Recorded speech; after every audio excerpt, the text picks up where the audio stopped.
해외 선교사들이 안식년을 맞아 한국에 들어오면 재충전의 시간을 보내게 됩니다. 기독교 대한선결교회 해외선교위원회가 해외 선교사들을 위해 의미 있는 시간을 준비했습니다.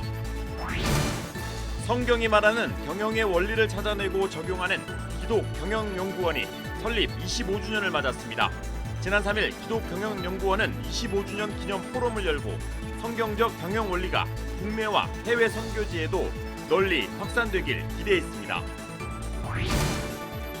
대전시 서구에 자리한 디딤돌 교회가 창립 50주년을 맞아 지난 주일 감사 예배를 드리고 지역사회 부흥과 발전을 위해 힘쓸 것을 다짐했습니다. 새로 나온 책, 오늘은 삶을 잠시 돌아보며 생각해보는 책들을 만나봅니다. 여러분 안녕하십니까? CBS 뉴스입니다. 해외 선교사들이 안식년을 맞아 한국에 들어오면 재충전의 시간을 보내게 됩니다. 기독교 대한선결교회 해외선교위원회가 해외 선교사들을 위해 의미 있는 시간을 준비했습니다. 이순규 기자의 보도입니다. 고국을 떠나 해외에서 사역을 하는 선교사들은 2중 3중의 어려움을 겪습니다. 언어 문제와 서로 다른 문화에 대한 낯섦, 자녀들의 교육 등 한국에 있을 때보다 어렵고 힘든 점이 많습니다. 휴식과 공부 없이 사역에 수년 동안 매진하고 나면 탈진하는 선교사들이 많은 이유입니다. 기독교 대한선결교회 해외선교위원회는 선교사들의 이와 같은 고충을 파악해 2016년부터 안식년을 맞아 한국에 들어오는 선교사 가정을 대상으로 재교육을 실시하고 있습니다. 2016년부터 올해 상반기까지 기성총회 해외선교위원회가 파송한 선교사들을 대상으로 한 1차 재교육이 모두 끝났고 7월부터 2차 재교육을 시작했습니다. 2차 재교육 역시 4, 5년 동안 진행할 계획입니다. 강원도 속초에 모인 선교사들은 그동안 밀렸던 이야기들을 나누며 교제의 시간을 보내는 한편 강의를 통해 그동안 목말랐던 재교육의 갈증도 풀어내고 있습니다. 선교지에서 나름대로 다 각자 선교사님들이 자기들 잘 한다고 하지만 또 이렇게 다 자신을 돌아볼 수 있는 그런 기회, 그리고 또 다른 선교사님들과의 교제를 통해서도 또 배우는 기회, 그리고 또 좋은 강사님들을 통해서 또 새로운 것들을 이렇게 접할 수 있는 좋은 기회인 것 같습니다. 선교사들은 앞으로 2주 동안 쉼과 재교육을 통해 재충전의 시간을 보낼 계획입니다. 1차 재교육이 선교사로 파송할 당시 첫마음 찾기 같은 소명의식 회복과 사역 초기 받았던 상처 치유에 중점을 뒀다면 2차에서는 쉼과 안식 그리고 재교육에 집중할 계획입니다. 강의와 기도의 연속으로 빡빡한 일정이지만 재교육에 참가한 선교사들은 강의와 기도가 바로 쉼이라며 반가워했습니다. 개회예배에서 설교를 한 기성총회 해외선교위원장 윤창용 목사는 능력 있는 선교사보다 성숙한 선교사가 되어야 한다며 재교육을 통해 한 단계 더 성숙해지길 바란다고 말했습니다. 하나님이 더 기뻐하시는 선교사는 그런 자신의 능력이나 재능을 가지고 선교지에 가는 것도 물론 좋겠지만 그보다 영적인 완성도를 가지고 있는 성숙한 선교사님들이 그 현지에서 영혼들을 돌보는 일이 더 필요하겠다. 저는 그런 생각을 해서 기성총회 해외선교위원회는 2차 선교사 재교육을 통해 그동안의 사역을 되돌아보고 점검하는 시간이 되길 바란다고 말했습니다. CBS 뉴스 이순규입니다. 성경이 말하는 경영의 원리를 찾아내고 적용하는 기독경영연구원이 설립 25주년을 맞았습니다. 지난 3일 기독경영연구원은 25주년 기념 포럼을 열고 성경적 경영 원리가 국내와 해외 선교지에도 널리 확산되길 기대했습니다. 천수연 기자입니다.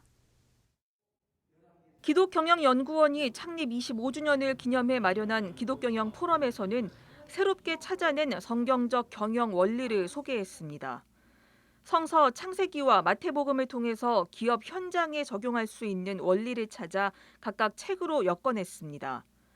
우리 시대에 지금 당장 필요한 성경적 경영의 지혜는 어떤 것이 있을까? 저자는 창세기에서 찾아낸 10가지 원리 가운데 갈등이 많은 우리 사회에 화해와 소통을 적용 1순위로 제시했습니다. 하나님께서 인간에 소통하실 때 인간이 알아들을 수 있는 언어로 가장 낮은 모습으로, 나중에 예수 그리스도는 종의 형체로까지 오셨는데 CEO는 소통의 리더가 돼야 되고 또 크리스찬 CEO는 소통의 달인이 돼야 된다라는 생각을 합니다. 마태복음에서는 긍휼과 안식의 지혜가 경영 현장에서 적용되길 기대했습니다. 헤세드를 통해서 기업 조직에 있어서 종업원뿐만이 아니라 모든 이해관계자들에게 미치는, 또 사회 소외된 계층에게 미치는 헤세드의 정신. 1996년 창립한 기독경영연구원은 하나님의 나라가 기업 현장에서도 이루어질 수 있다는 믿음 아래 끊임없이 성경적 경영을 모색해왔습니다. 그렇게 정립한 정의와 신뢰, 책임, 배려, 창조, 안식의 6가지 성경적 경영 원리는 오늘날 기업의 지속 가능성을 위해 요구되는 사회적 책임 경영, 윤리 경영의 내용과 맥락을 같이 하고 있습니다. 신뢰라든가 공유에 대한 기업의 공유성, 기업의 어떤 책임성, 그다음에 이제 기업의 소위 말하는 어떤 사회적인 약자를 위한 그런 어떤 배려적인 활동들, 이런 것들이 사실은 이제 기독경영의 핵심적인 원리다. 기독경영연구원은 성경적 경영 원리를 다양한 교육을 통해 확산시켜 왔습니다. 기독경영 아카데미는 올해로 벌써 37기 수강생을 맞았고 지난 2017년부터는 젊은 예비 창업자들을 위한 창업 스쿨도 개설했습니다. 또 선교사들을 위한 비즈니스 미션 모델 개발과 선교대학 지원 등을 통해 해외 선교 현장과의 교류도 더 확대해 나갈 계획입니다. CBS 뉴스 천수연입니다. 대전시 서구에 자리한 디딤돌교회가 창립 50주년을 맞아 창립 50주년 감사 예배를 드리고 지역사회 부흥과 발전을 위해 힘쓸 것을 다짐했습니다. 고석표 기자가 전해드립니다. 대전시 서구에 자리한 기독교 한국침례회 디딤돌교회가 창립 50주년을 맞았습니다. 디딤돌교회 박문수 목사는 50주년 기념 감사예배 설교에서 다음 세대에 투자하지 않으면 한국교회는 희망이 없다면서 신앙과 믿음을 계승할 수 있도록 교회를 올바로 세워가자고 말했습니다. 주님은 우리를 구원해 주신 걸로 끝난 게 아니라 부모가 자식을 양육하듯이 친히 우리를 양육해 주셔서 우리에게 믿음을 주셔서 오늘 이 자리에 있게 주셨습니다. 1, 2부에 이어 가진 3부 다짐과 전진 시간에서 디딤돌교회는 앞으로 50년을 향해 나갈 교회의 미래 비전을 선언했습니다. 우리의 비전은 주님의 성숙한 제자라고 하는 단어, 그다음에 세계 열방을 선교하며 선교, 그리고 그리스도의 몸된 교회를 세우며 이웃을 섬기는 이 섬김, 이 3가지 중요한 키워드를 가지고 제자, 선교, 섬김이라는 지금까지의 여러분들이 애써 오신 모든 것들을 우리가 잘 계승하고자 합니다. 디딤돌교회는 1971년 7월 4일 대전시 삼성동 한 가정집에서 삼성교회란 이름으로 출발했습니다. 이후 3번에 걸쳐 예배당을 건축한 뒤 현재의 대전시 도안동으로 이전해 부흥과 발전의 도약을 이뤄냈습니다. 특히 1984년 4월 박문수 목사가 4대 담임 목사로 부임한 이후 37년 동안 디딤돌교회는 선교와 장학, 복지라는 3대 비전을 품고 대전 충청 지역 복음화에 힘써오고 있습니다. CBS 뉴스 고석표입니다. 기독교 용어에 대해 오랫동안 연구해온 광주 북문교회 김형곤 목사.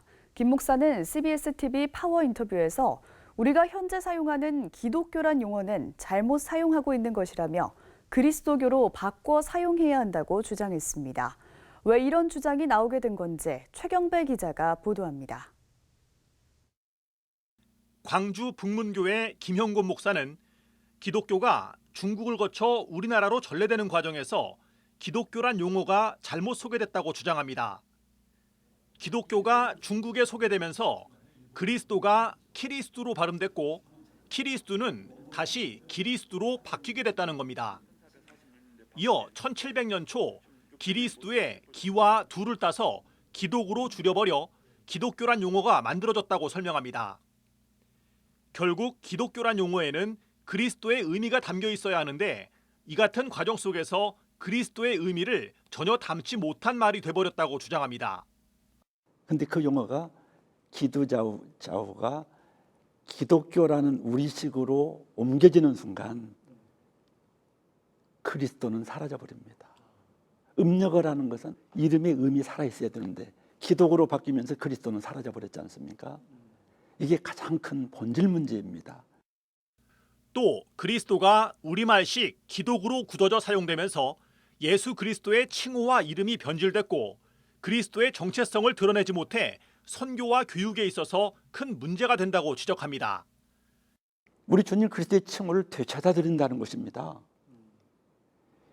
이건 본질을 회복하는 것이기 때문에 주님의 이름을 거룩하게 해드리는 출발점이 될 것입니다. 나아가서 선교나 교육에서 결정적인 역할을 이 용어가 할 것입니다. 그렇다고 기독이란 용어를 모두 바꾸는 것에는 반대한다며 병원이나 방송사 등 법인이나 기관 이름은 바꿀 필요가 없다고 말했습니다.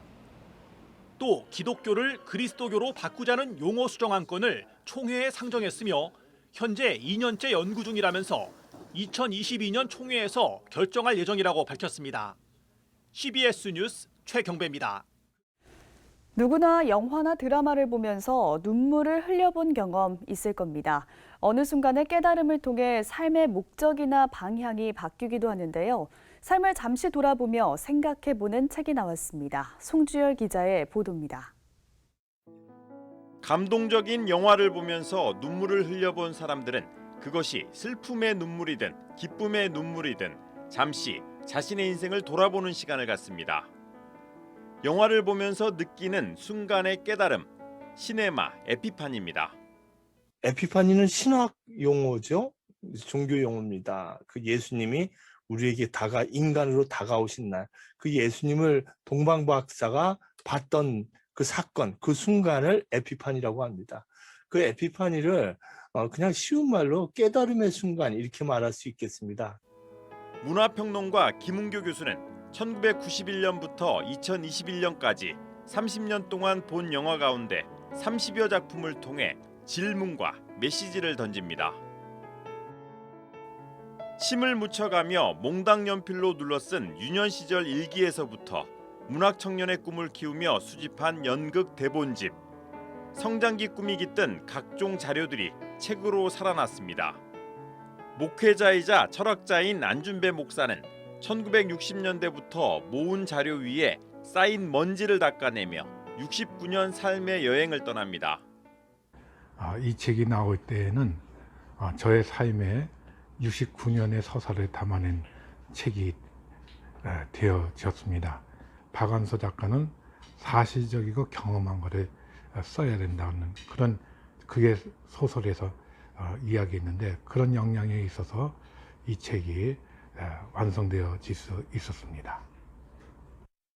저자의 고향 남대문 회연동과 명동의 추억, 지금은 원로의 반열에 들어선 1970년대 스타들과의 추억 소환은 책의 또 다른 볼거리입니다.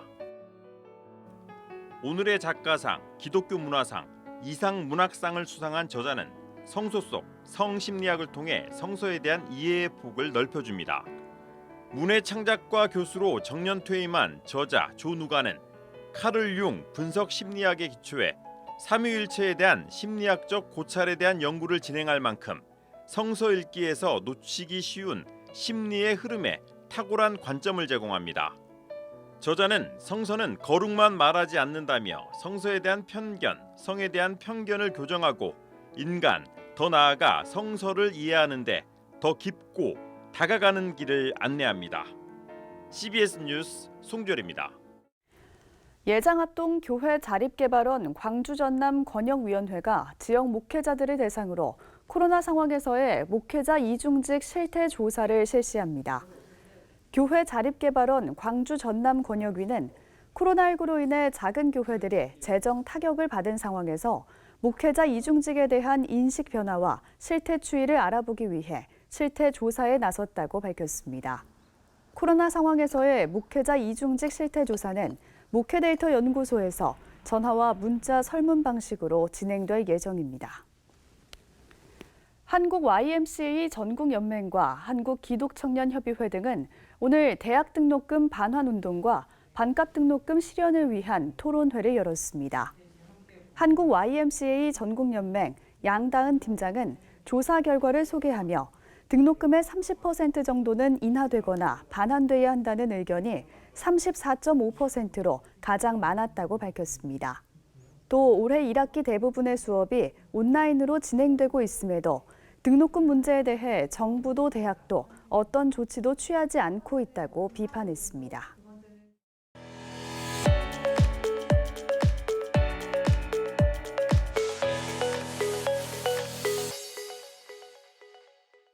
간추린 지역교계 소식입니다.